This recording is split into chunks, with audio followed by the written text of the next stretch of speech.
একটা গরু 4 জন ছবি দিয়ে দিছে একটা কাস্টমারের কাছে। গরু কুরবানি হয়ে গেছে, তারপর 2 বছর অতিবাহিত হয়ে গেছে, এখনো টাকা দাবি করে ক্লিয়ার করে নাই। দেখি তো মনে হয় গরুর মার্কেট ফল করলো না, হ্যাঁ 21 একটু কম ছিল দাম। এখন আমার কাছে ক্যাশ টাকা নাই, এটা আপনি ধরে রাখেন, আমি ঈদের পরে টাকাটা দিব। নেত্রকোনাতে বাড়িতে দালালরা গেছে, যায় বলছে এটার দাম 70,000 75,000। দাঁত হয় না এটার জন্য, এটা তো দাঁত এবং হচ্ছে বড় গরু। তখন আমি বুঝছি যে বাজারে তো দাম পড়ে গেছে।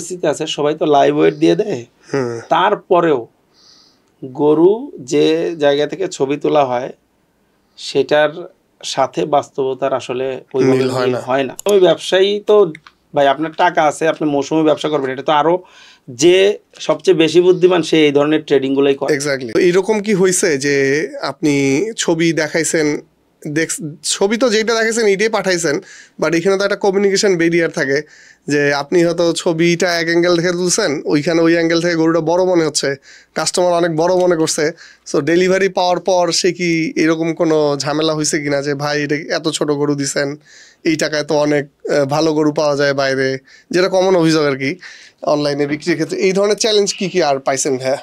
আমরা প্রথমবার এই ধরনের সমস্যা হইলেও কেউ হয়তো বলে নাই, জানি না, আমি আমার কাছে আসে নাই, কিন্তু পরের বারে এই সমস্যাটা হয়েছে। কিরকম?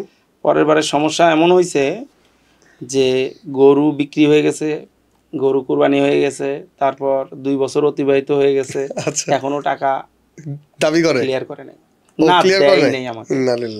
এটা খুবই মানে আপনার সাথে আগে হয়তো শেয়ার করা হয়নি এই বিষয়টা, এটা খুবই একটা দেয় নাই কেন? ওই যে বলতেছে যে গরু ছোট হয়েছে, না সে দেয় নাই,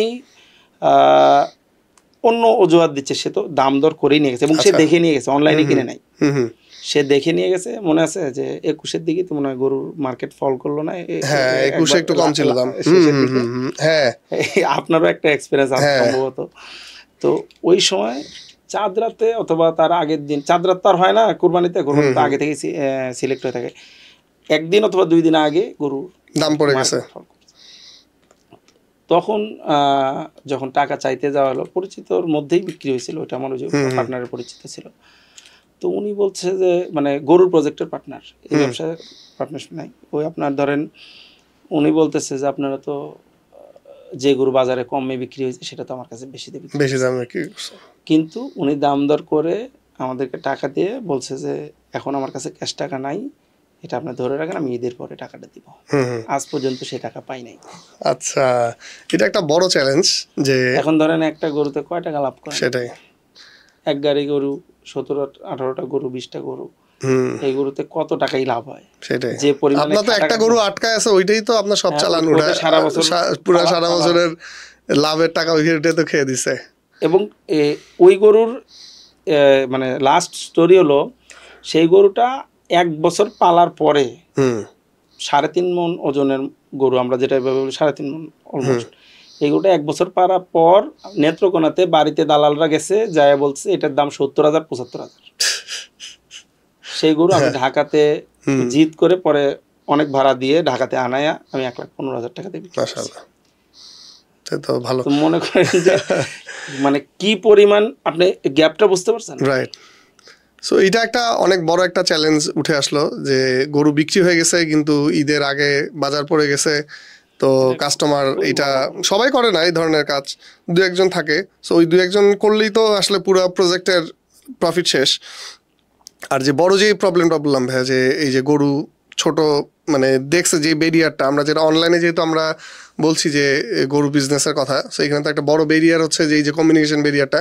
এই ধরনের এই গত 5 বছরে কোনো এক্সপিরিয়েন্স হয়েছে কিনা, বা গরু ফের, আমি তো অনেক ভেন্ডর জানি যেমন সরোবর বা আরো এরকম হয়েছে যে গরু ফেরত দিয়ে দিছে, বা ওই যে চাঁদরাতে দাম পড়ে গেছে, আমারই হয়েছে, আপনার টাকা দিয়ে গেছে। হ্যাঁ আমার হয়েছে ঈদের আগে না 10টার সময়, যে ভাই আমার গরু, হ্যাঁ গরু প্রথমে ইস্যু করলো কি দাঁত হয় নাই, তা আমি বললাম ভাই এটা তো 2 বছর হয়েছে, দাঁত হওয়াটা ম্যান্ডেটরি না কুরবানির জন্য।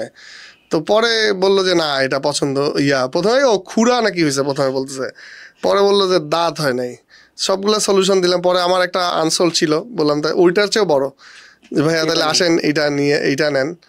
আসছে আইসা কয় না এটাও তো পছন্দ হয় না। আমি পছন্দ হয় না মানে আপনি তো আসছেন দাঁত হয় না এটার জন্য, এটা তো দাঁত এবং হচ্ছে বড় গরু।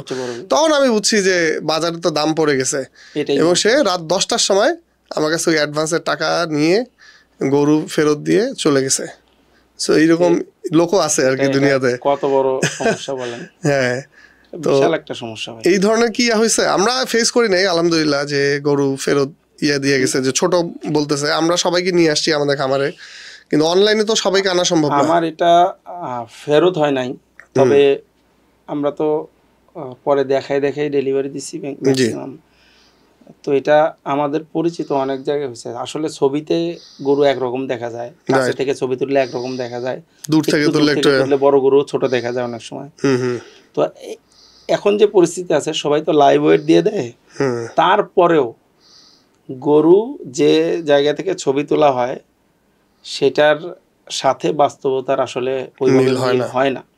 এটা তো সবাই জানে, যে কিনছে সেও জানে, যে বিক্রি করছে সেও জানে। তারপরেও যারা মানে ঝামেলা করে এরকম কাস্টমারের সংখ্যা আমার সাথে আসলে এই এক্সপিরিয়েন্সটা হয় না। তবে এটা যারা ব্যবসা করছে মোটামুটি তার সাথে হয়েছে। আমি এটা মানে আমি শুনছি, আমার ওই যে বললাম না, আমার এক্সিস্টিং কাস্টমার থাকার কারণে রিপিট কাস্টমার হইলে আমি তো ছোট করে করছি। আচ্ছা, আর আপনার একটা বড় সুবিধা হয়েছে যে আপনার ফিজিক্যালি দেখার সুযোগ হয়েছে।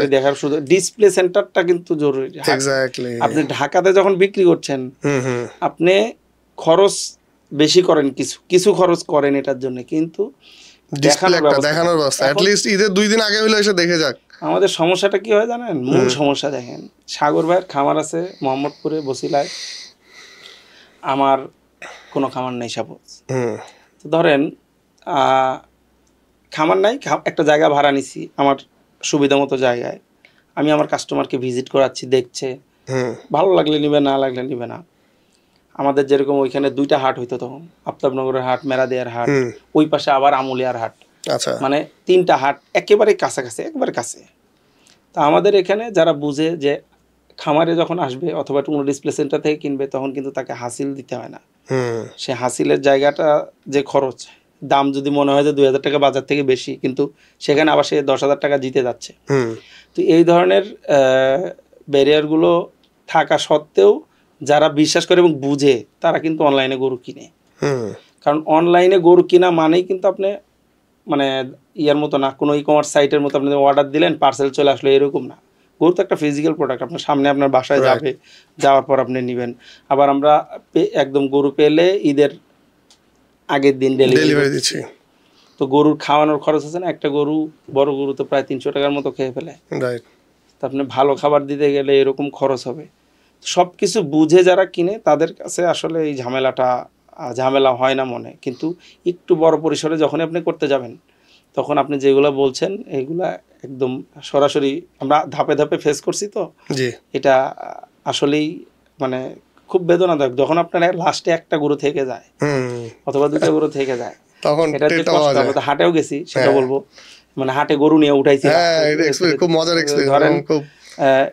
এইখানে যেটা বলছিলাম যে আমরা অনলাইনে ওই যে কথা থেকে চলে গেলাম যে আপনার ডিসপ্লে সেন্টার আছে, আরেকজনের ডিসপ্লে সেন্টার নাই, সে অনলাইন ব্যবসায়ী, হয়তো বা অনলাইনে পোস্ট দিয়ে অনেক প্রোডাক্ট বিক্রি করে, গুড়ের সময় গুড় বিক্রি করে, আমের সময় আম বিক্রি করে, এরকম ব্যবসায়ী আছে না, মৌসুমী ব্যবসায়ী। এই মৌসুমী ব্যবসায়ীরা যদি গরু ব্যবসা করে তাদের জন্য রিস্ক, এবং তাদের সাথে যে নিচ্ছে তার জন্য রিস্ক। কিরকম রিস্ক? আপনি নিজেকে মৌসুমী ব্যবসায়ী বলতেছেন না? আমি মৌসুমী ব্যবসায়ী বলছি না, কারণ আমি সারা বছর অন্য প্রোডাক্ট বেচতেছি, আমি অন্য প্রোডাক্টও বিক্রি করতেছি, গরুও বিক্রি করতেছি, কিন্তু লাইভ গরু বিক্রি করছি। আপনি তো মাংস সেল করছি সারা বছর, মাংস সেল করছি, এবং আমাদের আকিকার জন্য আমরা ছাগল সারা বছর দিচ্ছি। কোনো ধরেন যে মাদ্রাসার প্রোগ্রাম হয় অথবা কারো বিয়ে বাড়িতে হয়, সেখানেও গরু সাপ্লাই দিচ্ছি। যারা গরু কিনতে পারে না তাদেরকে গরু কিনেও সার্ভিস দিচ্ছে।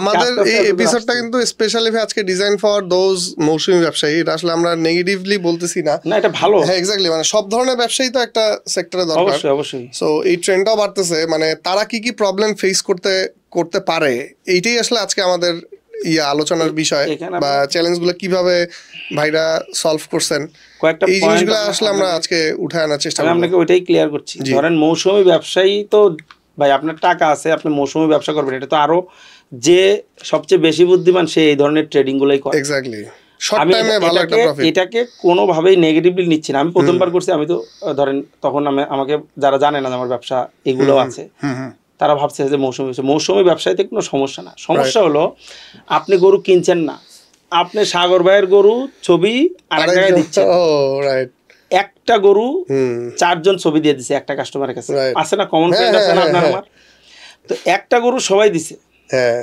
দেওয়ার পরে প্রাইসও দেখা গেছে কাছাকাছি, অনেক বেশি তো আর লাভ করতে পারে না, তো দেওয়ার পরে যে কোনো একজনকে বলছে ঠিক আছে ভাই গরু আমি নিব, আমি নিব, ওই দিক দিয়ে আবার আরেকজন কনফার্ম করছে, তখন এই যে 2 জন যদি কনফার্ম করে ফেলে, যার কাছে গরু আছে তার এখানেও তো কাস্টমার আছে, সে আরেকজনকে কনফার্ম করছে। এখন একই সময় যখন এই ধরনের ঘটনাগুলো ঘটে তখন Right. সমস্যা হয়। কারণ আমার কথা হলো আপনি মৌসুমী ব্যবসায়ী হন, আপনি একটা জায়গা নেন, আপনার খামারে এক সাইড ভাড়া নেন অথবা আরেকজনের খামারে ভাড়া নেন, নিয়ে নিজের যেহেতু খামার নাই ইনভেস্ট করেন, কিছু ইনভেস্ট করেন কিনেন, এবং নিজে গরু কিনে নিয়ে আসেন।